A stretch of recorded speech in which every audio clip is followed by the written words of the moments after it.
بسم اللہ الرحمن الرحیم۔ السلام علیکم ورحمۃ اللہ وبرکاتہ۔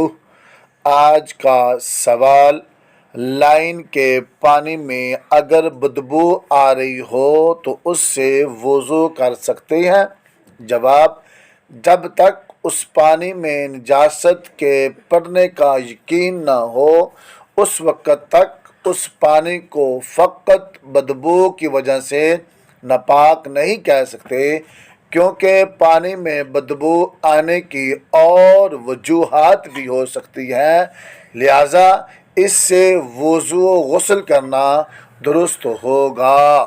ہاں، اگر نجاست پڑنے کا یقین ہو یا یقینی طور پر پتہ ہو کہ سیوریج کا پانی مل گیا ہے تو اب اس سے وضو و غسل کرنا درست نہیں ہوگا۔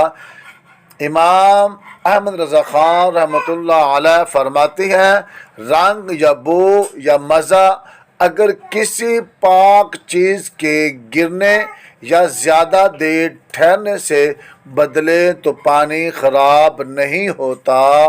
ہاں، نجاست کی وجہ سے تغیر یعنی تبدیلی آ جائے تو نجس ہوگا، اگرچہ کتنا ہی کثیر نہ ہو۔